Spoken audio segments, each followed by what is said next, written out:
¿Quién es Cristian Ibáñez? Cristian Ibáñez es cristiano. Lloré mucho, eso sí, no lo voy a negar. Yo creo que poco lloro, pero con el trading lloré lágrimas hasta donde no más. Me puse de rodillas muchas veces ante Dios. No, ¿qué hago aquí?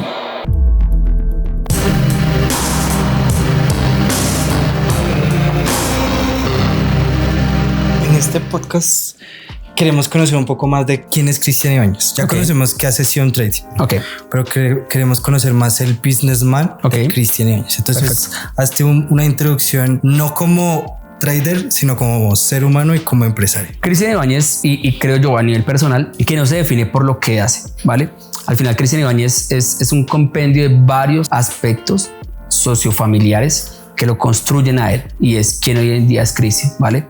Cristian Ibáñez claramente, antes de cualquier cosa, es un padre, ¿vale? Padre de familia. Estoy casado, ya 20 años en mi relación. En esta relación he ido construyendo diferentes caminos junto con mi esposa. Soy una persona que de base profesional, soy ingeniero industrial, pero tengo muchos estudios por detrás. Soy tecnólogo en producción, tengo especializaciones en transformación digital, en dirección de proyectos, tengo especializaciones en administración de empresas, bueno, y una cantidad de elementos que siempre han tratado de enfocar mi perfil profesional hacia la construcción de empresa. Por lo cual creo que cuando a mí me dicen ¿qué haces?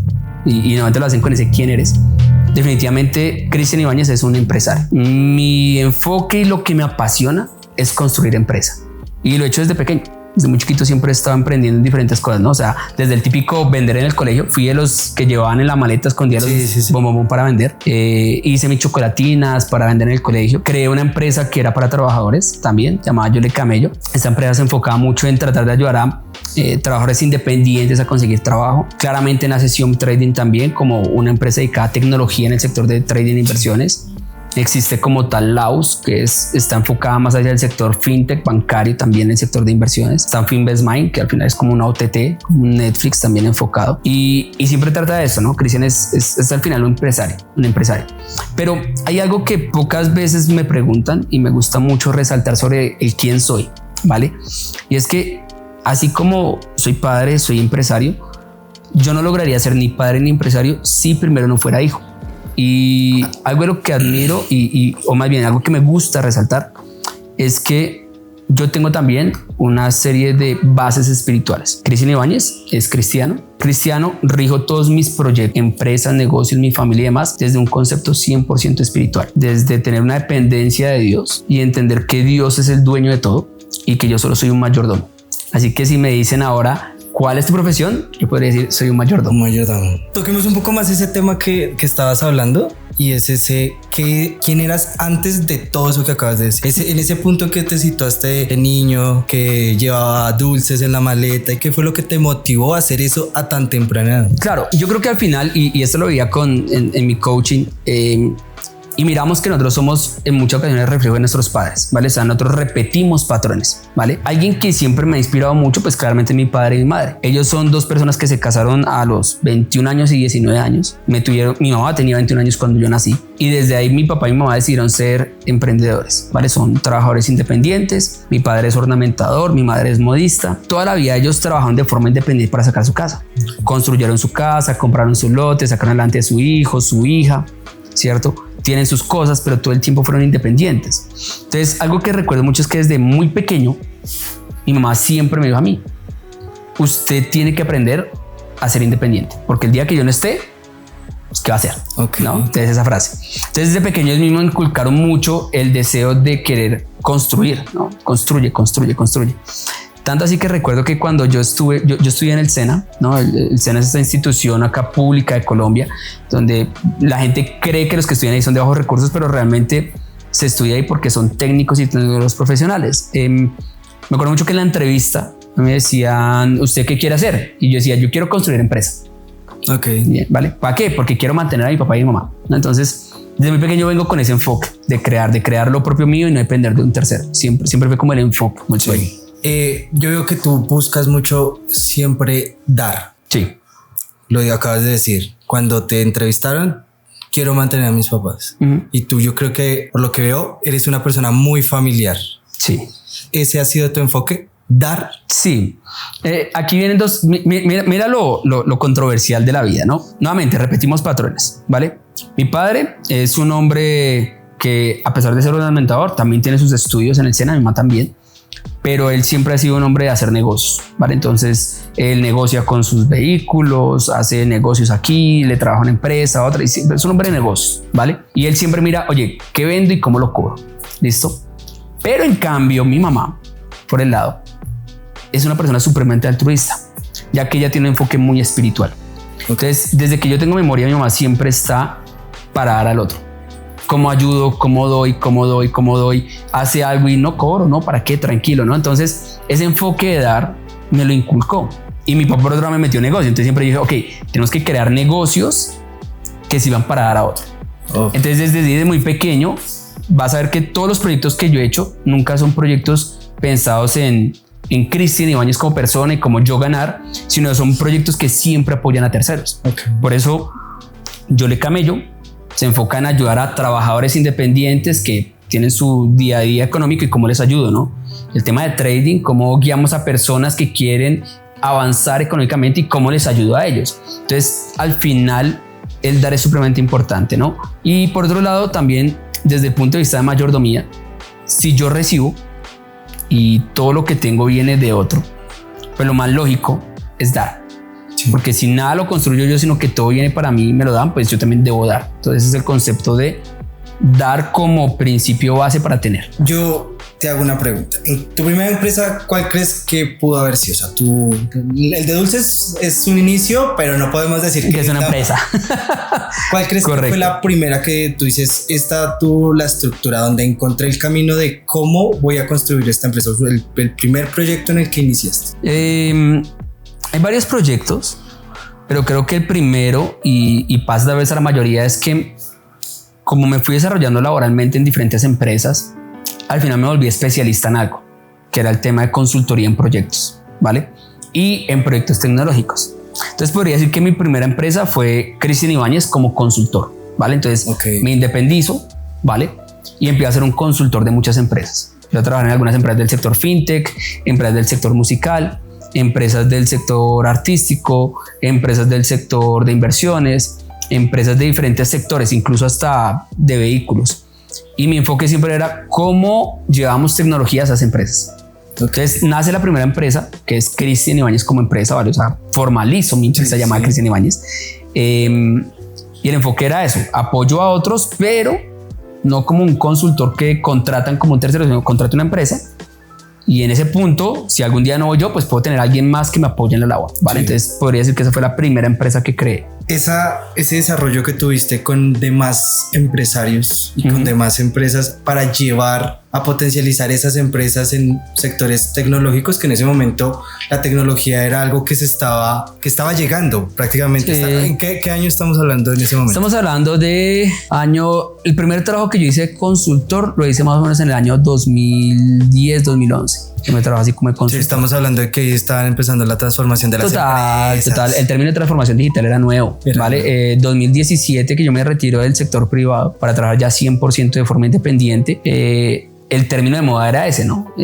Transformación digital, y todo el mundo era transformador digital, ¿no? Entonces todo el mundo en su hoja de vida, yo soy transformador digital porque sé hacer una página web, yo soy transformador digital porque te manejo las redes, ¿no? Entonces era el término de moda. Y en las empresas, digámoslo, micro y medianas, pues la tecnología era algo abstracto, ¿no? La gente estaba acostumbrada ya al sector industria, no existía nada del trabajo remoto, nada de eso. Entonces, oye, ¿cómo conectamos un Excel para que 10 personas tengan acceso? O sea, eran cosas muy simples. Sí. Pero que para ese momento parecían ciencia de la NASA para algunas empresas que querían tratar de mantenerse al ritmo y la velocidad de la tecnología. Entonces, pues, fue esa época. ¿Crees que ese roce con los empresarios, con tantas empresas que estaban en busca del desarrollo, fue lo que te empezó a llevar a pensar en inversiones o a la parte del sector económico?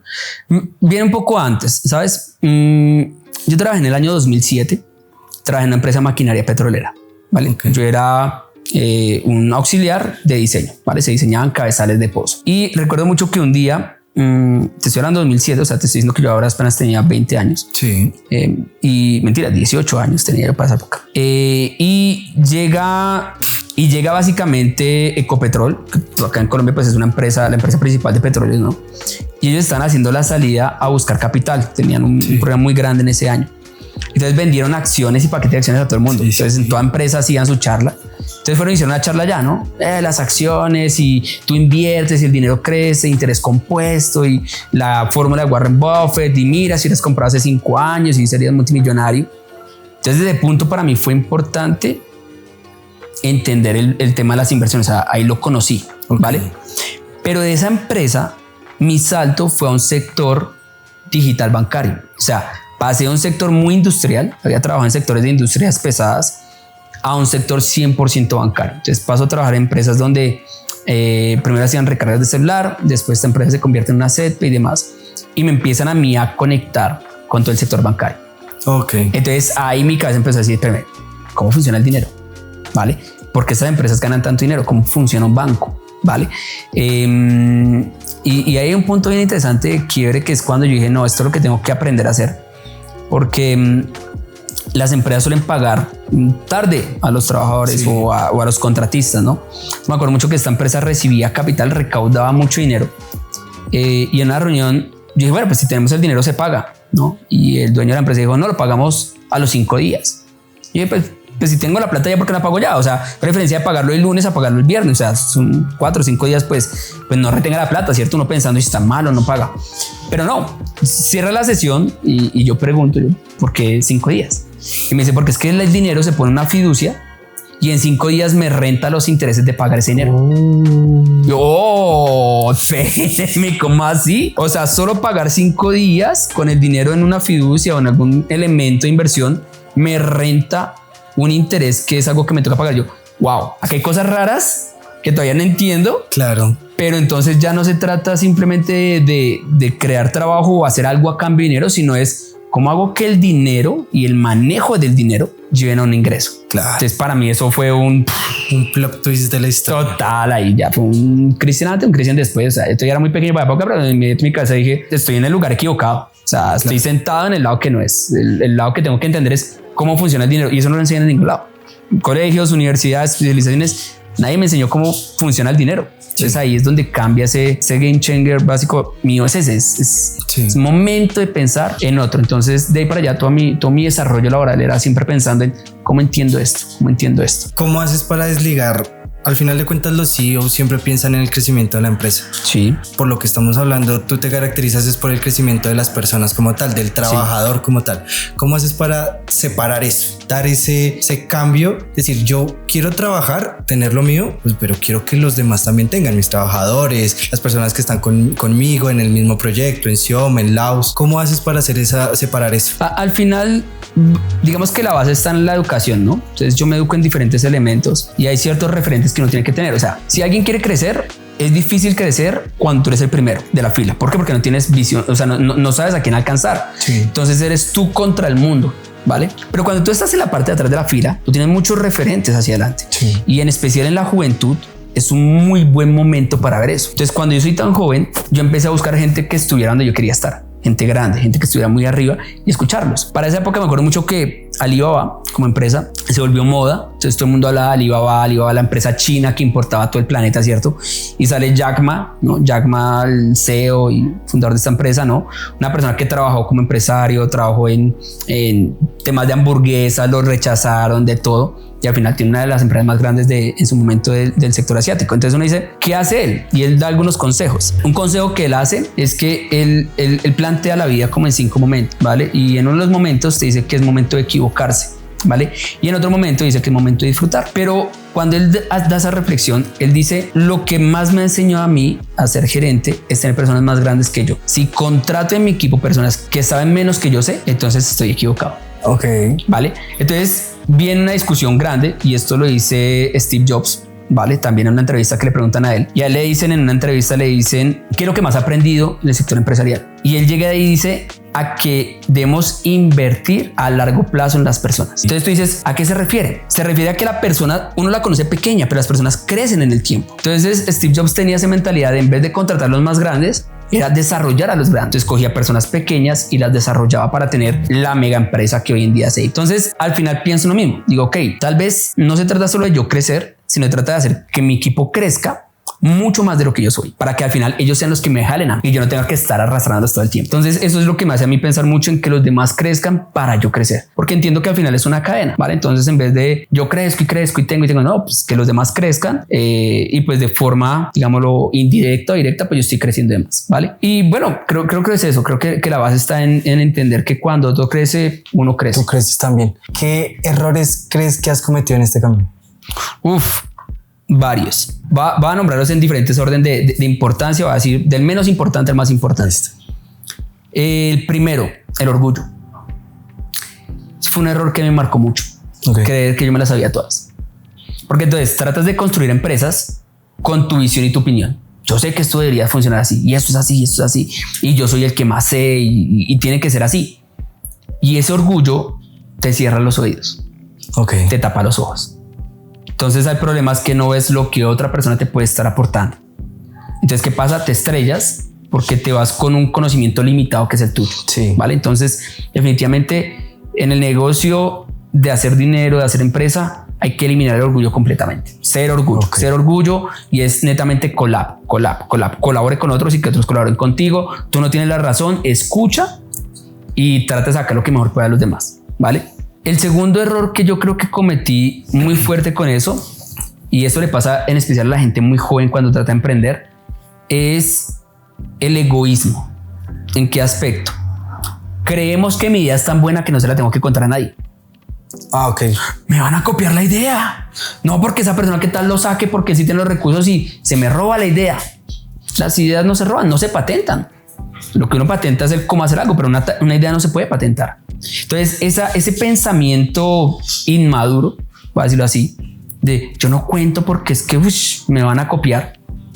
Entonces hace lo mismo, cierra puertas. Yo soy, y los que me conocen, me ven en los live, me dicen a mí, Cristian, usted cuenta todo, usted es muy abierto. Y claro, yo lo hago con una finalidad. Cuando tú eres abierto, la persona que está en ese punto, una rama que pronto tú tocas, va a tratar de aportar porque siente que lo estás incluyendo. Entonces te va a dar algo que te va a sumar. Entonces hay que aprender a hablar, o sea, hay que aprender a soltar, a no decir tengo el secreto de la Coca-Cola. No lo pienso así. Habla y cuenta para que otros te aporten sin miedo. Acá nadie está buscando ideas para robar, ¿sí me explico? Sí. Entonces, si quieres crecer como empresario, pues cuéntale tu empresa a todo el mundo, ¿vale?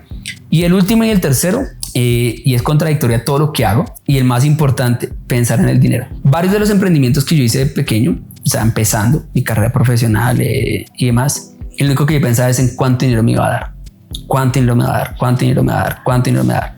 Entonces, si yo veía que no era suficiente dinero, sentía que no valía la pena hacer algo porque no me iba a dar mucho dinero. O si yo veía que no tenía retorno, entonces digo, no, ¿para qué hago eso si no tiene retorno? Y entonces yo empezaba a calcular el ROI, el ROAS, todas las cosas para cualquier negocio, ¿no? Todo era cuánto invierto, en cuánto me devuelve. Muy ingeniero, muy números, muy contable, sí, muy números exactos, contador, ¿no? En cuánto tiempo tasa de retorno, ese tipo de cosas. Y eso es importante en las empresas, pero no es la base para la construcción de la empresa. Cuando tú construyes una idea y una empresa, tú no puedes pensar solo en el dinero. Tienes que pensar es en el producto que estás construyendo. ¿A cuántas personas vas a impactar?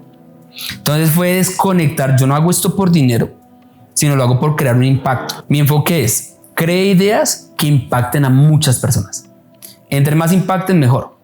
Entonces, cuando hago eso, ya detrás de eso, pues claramente viene el dinero y el cálculo monetario y demás, ¿vale? Pero es eso, es no pensar solo en dinero.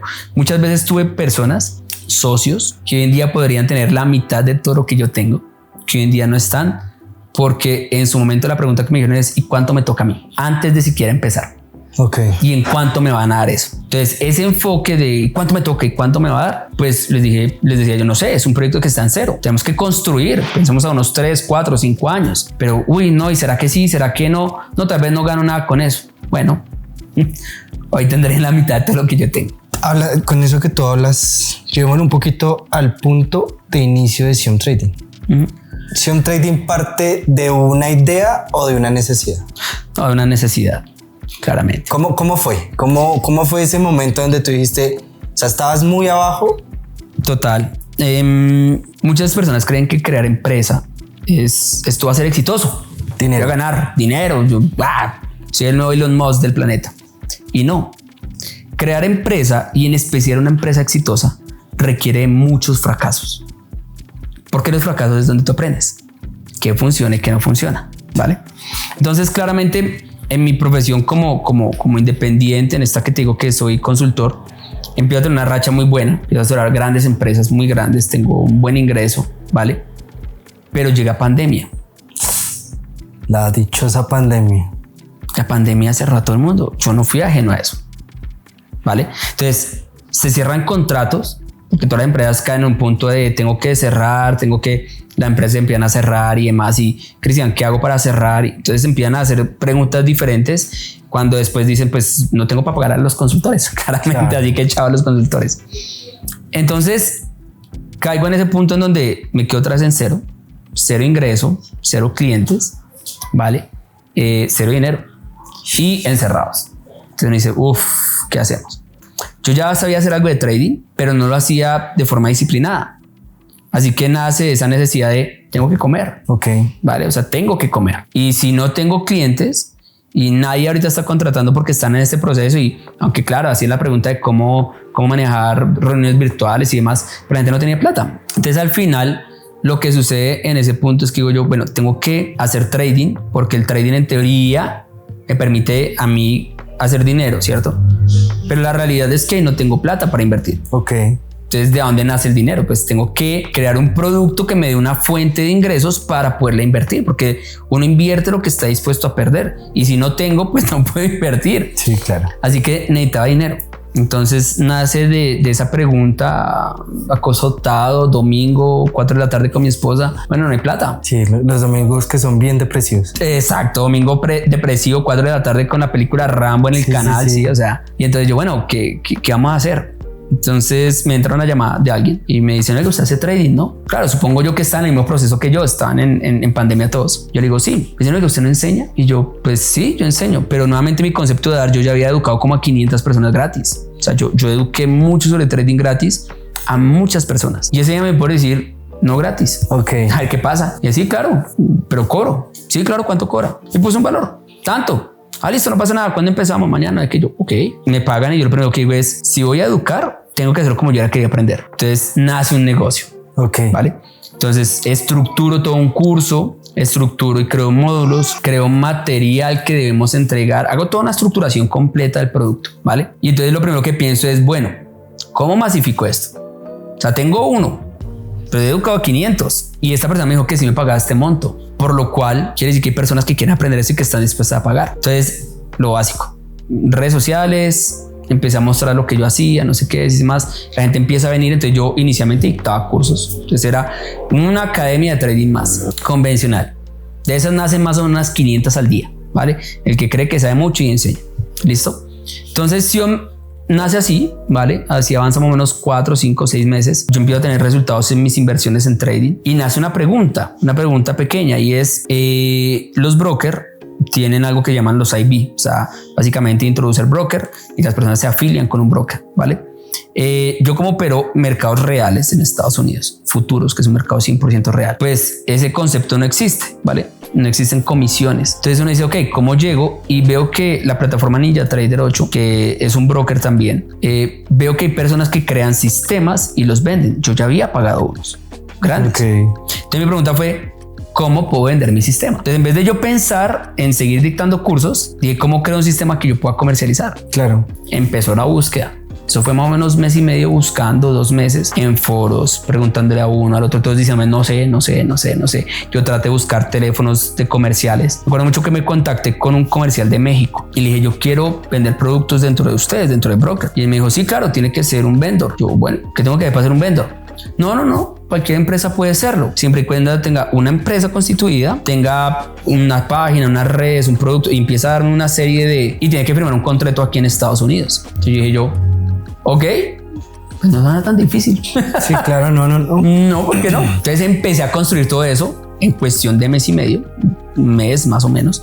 Hice todo lo que me pidieron. Ahí yo te hago una pregunta. Como tú lo dices, hay 1001 mentores, academias y todo eso. Y la más fácil es vender, inscríbase con este broker o haga con este broker y yo recibo comisión, pero a mí no me importa lo que usted pase. Total. ¿Por qué no tomaste el camino más fácil? Porque es desleal. Lo hicieron conmigo. Yo fui comisión de alguien. Sí. La plata que yo perdí en el trading, alguien se la echó al bolsillo porque yo perdí. Okay. Así fue como empecé. O sea, a mí me invitaron a un broker, yo voy, pongo mi dinero, pierdo todo mi dinero, pero la persona que me llevó lo único que me dice, no, pues toca depositar más. Padre, perdí mi dinero. ¿Qué mercado era? ¿Qué mercado era? Yo estaba ahí en esa época en Forex, ahí yo perdí una gran parte en Forex. Yo pasé por todo. Donde más perdí primero fue, bueno, no voy a decir que perdí. El primer golpe fuerte fue con criptomonedas, claramente, ¿no? Caí en las pirámides y eso. Después de eso con Forex también perdí un buen dinero.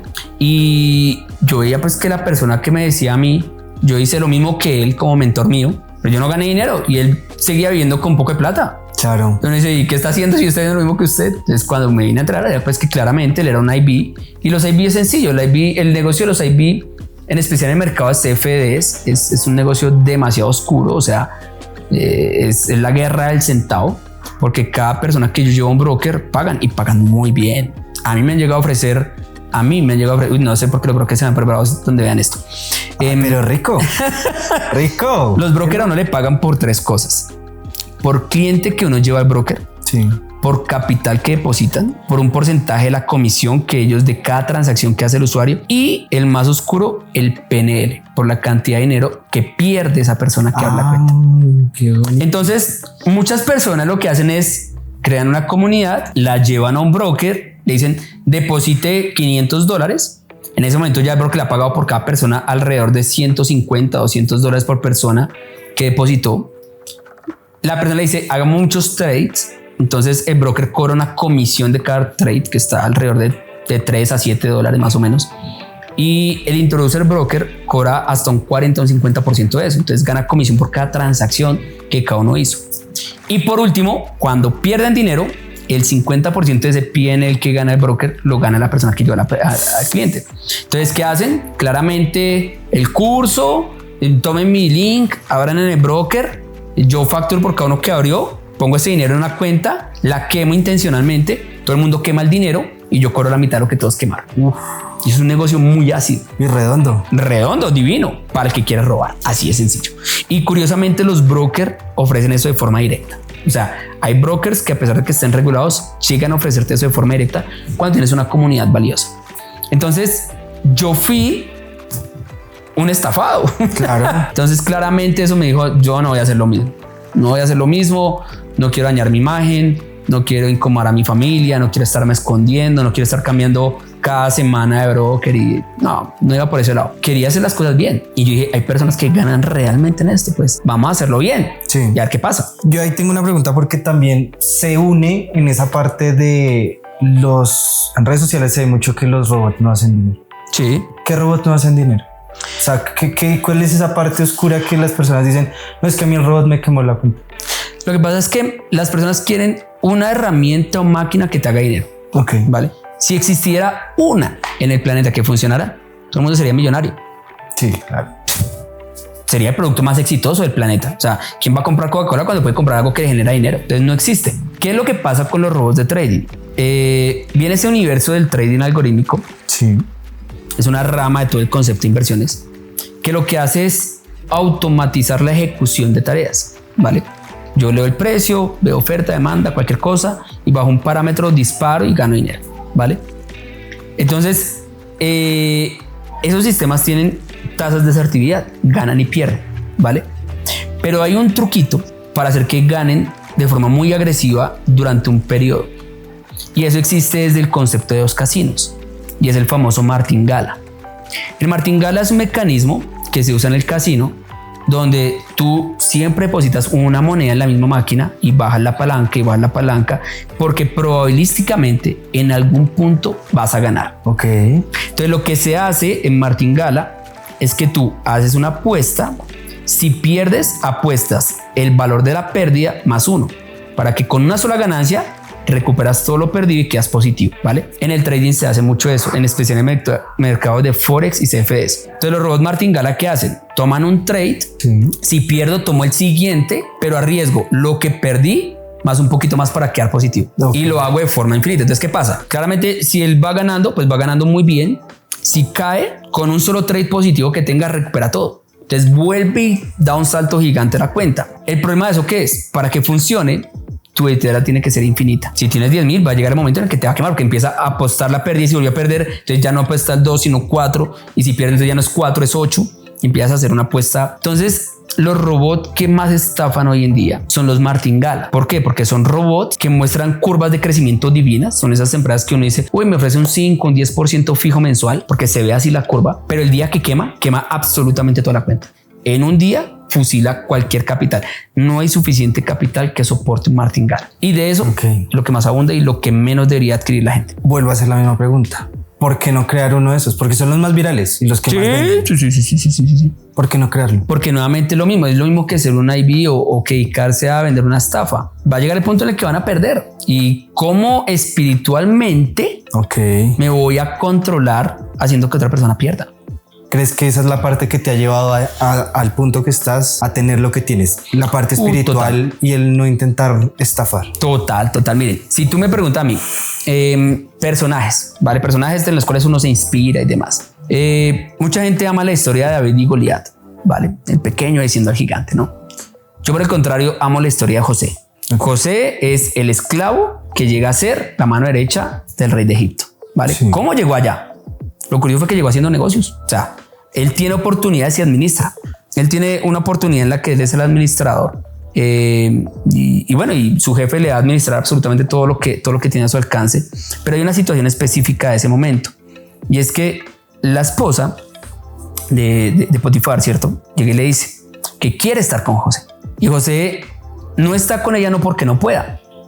Él dice, ¿cómo haría yo este mal ante mi Dios?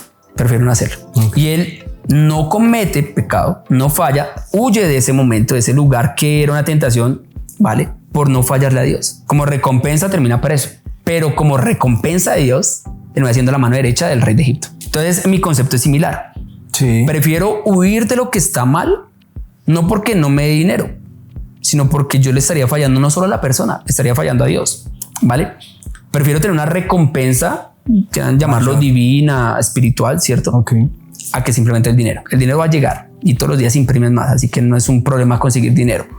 Pero que te afecte espiritualmente, de eso no hay cómo pagarlo. Si un trading no ha sido siempre todo luz. No. ¿Cuál ha sido el momento más difícil de sí? Que tú digas, uy, tocó cerrarlo. O sea, otra empresa que tuve que cerrar. Porque pues... Claro, tenemos una curva bien interesante. Y es que empezamos a crear sistemas de trading que se viralizan. Entonces empezamos a vender robots que ganan dinero. 2021 hicimos un robot llamado Prautes. En 6 meses logró gestionar más de $3 millones de solo personas, ¿vale? Y este robot, una maravilla. Pasaba cuentas, retiraba a la gente feliz. Diciembre, cada persona que tenía el robot con $4,000, $5,000 en el bolsillo, en cuestión de 15 días, el sistema se masificó, llegó una locura. Llega enero y febrero del siguiente año y el robot pierde todo. Drawdown. El famoso drawdown de los robots. Pero es que fuera un drawdown. Es un drawdown al infinito. Dejó de funcionar. O sea, de la noche a la mañana un sistema que era muy eficiente se murió. Claramente todo el mundo viene, Cristian, pues el robot quemó, el robot no sirve, el robot no sé qué, entonces devuélvame el dinero, ¿cierto? Y uno dice, upa, ¿qué le hago?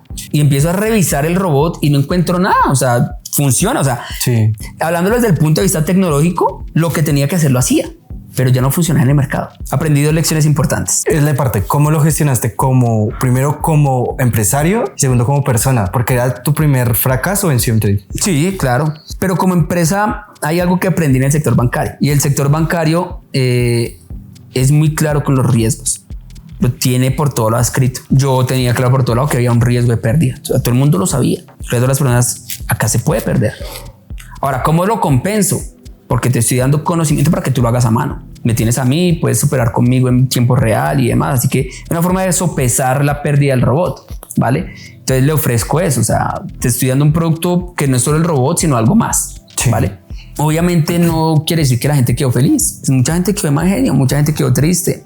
Mucha gente dijo, bueno, ¿y entonces qué hacemos? Entonces ahí entendí que, primero, ¿por qué pasó? Y acá viene un secreto de la industria de los robots. Y es que entre más personas usen un robot, más rápido deja de funcionar. ¿Por qué? Porque parece que el robot, entre más personas usa, más órdenes coloca en un mismo punto. Entonces es muy diferente que tú pongas una orden o 10 órdenes a un precio que es transparente para el mercado, a que tú pongas 2,000 órdenes en un punto. Porque el mercado dice, espéreme, allá hay liquidez, voy por eso. Ir por la liquidez es porque hay una cantidad de órdenes pendientes, hay dinero. Entonces, ¿qué pasa? Pues que los algoritmos realmente profesionales barran ese tipo de algoritmos pequeños. Entonces, de hecho hay literatura que explica eso. Yo no lo conocía en ese momento. Entonces, claramente todo el mundo se vino encima a pelear todo el tema, el estrés y demás. Y dije, ¿yo qué estoy haciendo? Adicional, en ese momento yo manejaba dinero de terceros, no lo recibía, sino que lo gestionaba con mis robots. Entonces, pues claramente hubo una pérdida muy grande, como un 30, un 35% del capital de todos. Pues claramente la gente sentía por mí todo menos amor. Sí, claro. No. Entonces llamaban y que su esposa y que su casa, ¿no? Entonces empieza el tema amenazadera y demás. Que yo dije, pues sencillo, yo no quiero esto para mi vida. Así que vamos a cerrar esto y no tengo cómo levantar, era el único robot que tenía, no tengo nada que hacer acá. Mi reputación, todo pues cae. Y dije, no, pues esto no tiene sentido. Gestión, ¿cómo se gestiona? ¿Qué hicimos? Entonces, Xiom Trading, al ser una empresa, tiene que compararse con otras empresas. Algo curioso, cuando yo trabajé en Promasa, que es una empresa que hace harina para hacer arepas aquí en Colombia, en los supermercados había competencia de marketing de 2 marcas, Promasa y la otra creo que era Harina Pan, no me acuerdo del nombre. Las dos las fabrican los mismos. Ok. Pero a nivel de marketing son competencia. Sí. ¿Qué quiere decir? Que ellos crean producto que compite entre ellos, pero diversifican para tener usuarios de diferentes. Claramente Xiom tiene que hacer lo mismo. Entonces Xiom decide crecer en producto. Damos un salto astronómico. Ahí crece el equipo. Entra Natalie, directora de operaciones. Entra Juan como CTO. Y apenas entramos ahí, lo primero es tenemos que crear un portafolio, no un robot. Okay. Es un portafolio que si cada uno pues tengamos otro andando. Estamos hablando que en cuestión de 4 meses más o menos pasamos de tener un robot a tener 15. O sea, hicimos un crecimiento súper exponencial, ¿vale? Y nos permitió tener diferentes portafolios.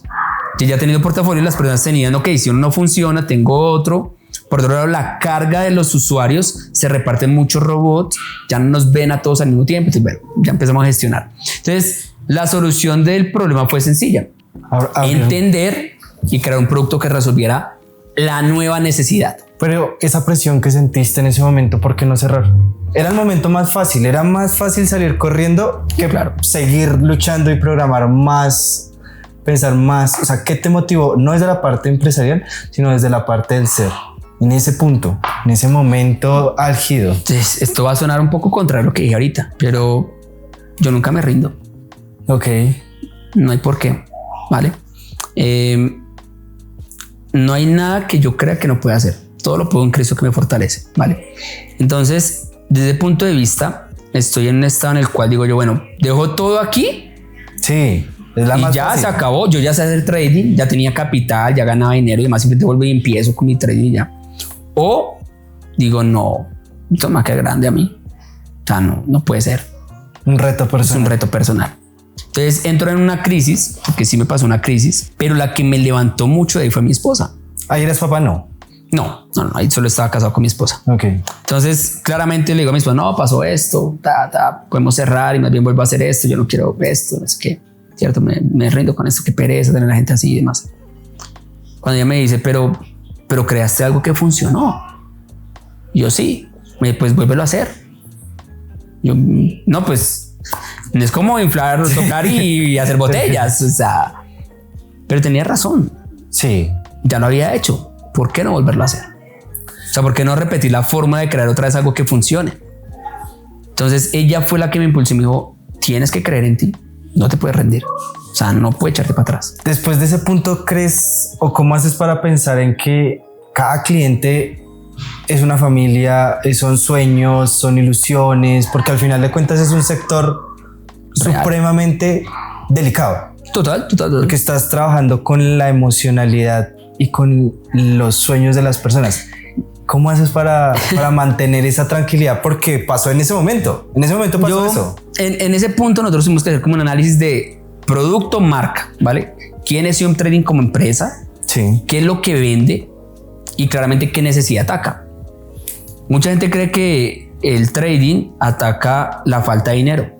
Y no, eso no es la necesidad que trae la gente al trading. No es el dinero. lo que trae a las personas al trading es la frustración.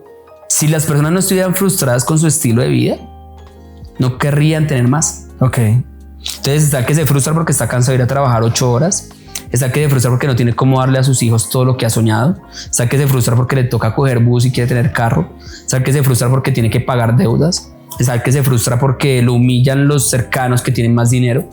Hay una serie de frustraciones que eso es lo que castiga a la persona. Entonces, cuando las personas vienen a Nación Trading y venían en esa época por un robot, pues yo digo, no basta con el robot. No tiene sentido un robot, porque la gente me quiere comprar algo que les dé dinero, pero ya viví qué pasa y cuando no pasa, claro. O sea, no voy a repetir el golpe. Entonces, desde ahí creamos un producto que es cruzado. Entonces, entre modelos de negocio, sí. Hay un modelo de negocio que básicamente es eso, es una venta cruzada que uno crea productos que apoyan a otros. Ejemplo, no sé, el que vende tornillos, vende el destornillador, ¿sí? Una herramienta que se complementa. En este caso, lo mismo, ¿qué complementa el robot?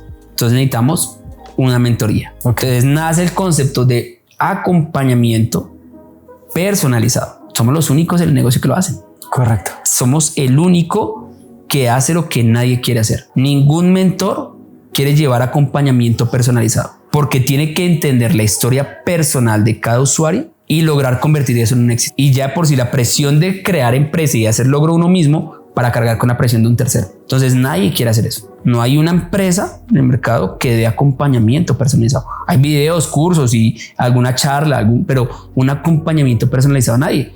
De hecho, la pregunta es porque cuando crece tanto, pues cómo tú gestionas a todos. Sí. Y es un problema gigante. Entonces, en Sion sale la necesidad, vamos a hacer acompañamiento personalizado. Entonces, antes de que una persona entre, vamos a entender qué frustración la trae. Okay. Para desde un principio decirle si se la atiende o no se la atiende. Entonces desde un principio yo empecé a rechazar clientes que venían por dinero y empecé a recibir clientes que venían por un proceso de crecimiento. Okay. Eso hizo que los clientes de Sion Trading es una comunidad que todos, como tú lo dices, tienen familias y demás, pero están en un proceso de crecimiento. Sí. No están aquí porque quiero dinero rápido. Todo el que me dice a mí, Cristian, ¿y en cuánto tiempo va a ganar el rol? Le digo, a usted no le vendo. Punto. No quiero una persona que venga con una ilusión falsa. Pero cuando alguien me dice a mí, Cristian, yo entiendo que esto es de tiempo. ¿Cuánto tiempo? La pregunta que me dicen, a mí me preguntan, Cristian, ¿cuánto voy a ganar? Le digo, no me pregunte cuánto. Más bien pregúntese cuánto puede llegar a perder y durante cuánto tiempo va a entender esto. El promedio de una persona exitosa en Sion Trading es de 8 meses. Es lo que le tarda a una persona a empezar de cero a ser rentable. Entonces, soy muy claro con las cosas, soy honesto. Y si la gente dice no le compro por ser honesto, no importa. Al menos yo soy tranquilo que funcione. ¿Prefieres eso? Total. Prefiero la paz antes del dinero. Yo creo que todo este conocimiento que tú tienes en cuestión de cómo se debe administrar y cómo se debe ver el trading, parte de tu experiencia como trader. Claro. Y como ser humano. Claro. Yo imagino que en algún punto tuviste que haber sentido que un stop hacía que se acabara tu vida o tu matrimonio o tu vida financiera o tus sueños o ya no va a tener el carro o ya no va a poder pagar. Descríbenos un poquito de eso. Creo que has hablado muy poco de ese punto del trader Cristian Ibáñez antes de todo este conocimiento. Lo que pasa es que viene desde el punto de ser empresario. O sea, mis emprendimientos fracasaron. Sí. Yo fui consultor y fracasé. Entonces tuve un dolor. Después monté Yo Le Camello, una empresa que ayudaba a terceros, ¿cierto? Lo presenté, recibí apoyo de Cámara de Comercio, de fondos, todo el tema. Llegó pandemia y el proyecto murió. Entonces yo ya venía de tener mucho dolor de pérdida, pero entender que simplemente tenía que volver a empezar. Entonces cuando yo hago trading y empiezo a hacerlo y tengo pérdidas grandes, entonces pierdo mi carro, pierdo mi liquidación, pierdo mi dinero, ¿cierto? Y quedo en ceros, literalmente comiendo donde mis papás otra vez. Pues la frustración es gigante, pero uno tiene que mirar si uno se deja llevar por el resultado o por la pasión de hacer lo que uno quiere hacer. A mí el trading me apasiona, es un hobby, es divertido, es bonito. Entonces yo tenía que volverme a levantar y cada vez que pasaba un proceso mío personal, ejemplo, empecé a sobreoperar. Sí. Entonces sobreopero todos los días. ¿Qué me cuentas? ¿Qué dinero? Pierda dinero. Pues llega un punto en el que tú dices, pues ya no quiero perder más dinero. ¿Qué tengo que hacer para no hacerlo? Venga, reviso qué hace la otra persona. No. Cifras. ¿Qué hacían en el banco? Cifras. En un piso, en un fondo de inversión, no le preguntan al trader, ¿y usted estaba feliz o triste? Dicen, déjeme ver sus indicadores de gestión. ¿Bajo qué indicador usted tomó la decisión de comprar o vender? Entonces, todos son números. tangibilizarla. Tengo que volver tangible mi emoción, eliminar mi parte psicológica y volver esto 100% numérico. Entonces empiezo a llevar una bitácora a mis registros y empiezo a mirar qué hice mis números. Oiga, siempre que hago más de 3 trades al día, pierdo. Pues hagamos solo 3 o 2. Oiga, siempre que opero antes de las 9:40 de la mañana, pierdo. O sea, de 100 trades es más lo que pierdo que lo que gano. Pero de 100 trades entre 9:50 y 10 de la mañana gano más de lo que pierdo. Pues entonces, chao el horario en el que pierdo, venga el horario en el que gano. Entonces empecé a crear procesos numéricos. Obviamente eso implicó pagar el costo, fue perder mucho dinero, claro, y tener mucha frustración, que compensa claramente un hogar estable. Mi esposa me apoyó mucho. Obviamente el tema de la autoestima. Lo más complejo cuando tú fallas en el trading es que tú crees que tú no eres capaz y tú crees que eres tú.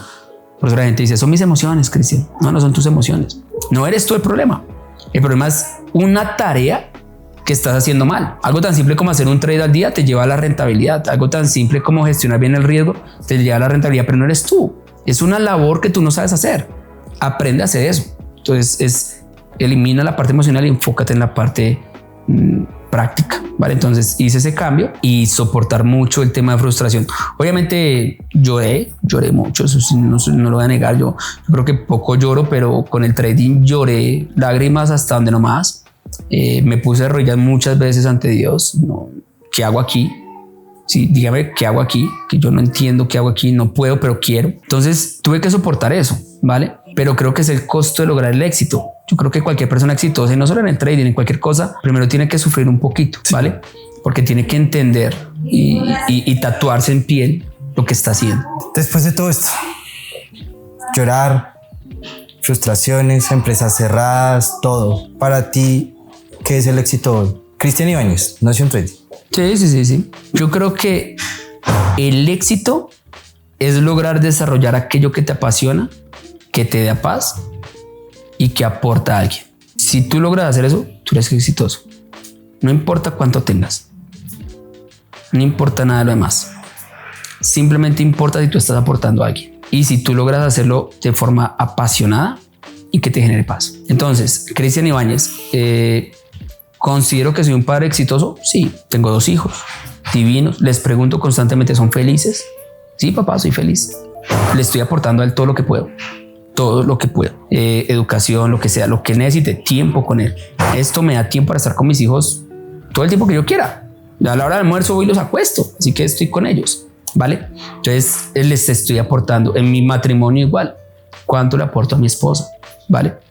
Y cuando yo estoy aportando a otros, y eso me genera mi paz, entonces yo soy un hombre feliz. Entonces no importa el resultado, si la empresa crece o no crece, lo que importa es que yo sienta paz con haber hecho lo que tuve que hacer. Y eso creo yo que lo que es un hombre exitoso, porque el hombre exitoso aporta a otros, lo cual lo hace funcional, y por otro lado vive con paz, lo cual le hace una persona completamente feliz. Y claramente hace lo que le apasiona a uno. Qué horrible es volverse bueno haciendo lo que a uno no le gusta. Lo viví. Pero si tú haces lo que te apasiona, indiscutiblemente vas a ser exitoso en eso. Indiscutiblemente. Para Cristian Ibáñez, ¿la empresa más importante es la familia? No creo que la familia sea una empresa, ¿sabes? ¿Cómo ves a la familia desde un aspecto empresarial? Porque eres un... Lo que pasa es que ese es un concepto que mucha gente cree, que la familia es una empresa porque tienes que gestionar. Pero si fuese así, entonces en la familia tiene que haber un jefe, tiene que haber empleados, tiene que haber un recurso como el dinero, ¿cierto? Tiene que haber un retorno, tengo que esperar algo a cambio. Tú no puedes esperar eso en tu familia. Si tú eres un hombre que creas una familia, tú das todo por tu familia y no esperas nada a cambio. Ok. Por lo cual no puedo esperar en mi retorno de la inversión en la familia. No tiene ningún sentido. Ok. Porque no es mi labor. Pero en cambio, la familia es el pilar principal de cualquier hombre o mujer para desarrollar su vida, para desarrollar su ser y para alcanzar el éxito. Por lo cual, para mí, mi familia no es una empresa. Mi familia es mi pilar, mi epicentro, ¿vale? Yo puedo no tener ninguna empresa, no tener dinero, pero si mi familia está bien, estamos en el camino correcto. El resto llegará por añadidura, pero el hogar tiene que ser lo principal. Tú has dicho que quieres dejar, tú das, sí. Tú por defecto das y toda tu vida te has enfocado en dar y así mismo la vida te ha dado. Sí. Imagínate que esto es una bitácora del tiempo y que más adelante tu hija y tu hijo van a escuchar esta bitácora? ¿Qué te gustaría dejarles a ellos? Definitivamente yo les diría, cree en ti, alinea tu propósito con el propósito de Dios y sé feliz en lo que haces. Piensa siempre en aportar a otro sin esperar nada a cambio, que la vida te retornará mucho más de lo que tú des. Pero enfócate 100% en tener una visión grande hacia los demás antes de ser ti mismo. Cuando tú apoyes a otro, será mejor y más satisfactorio que cuando tú logras algo para ti mismo.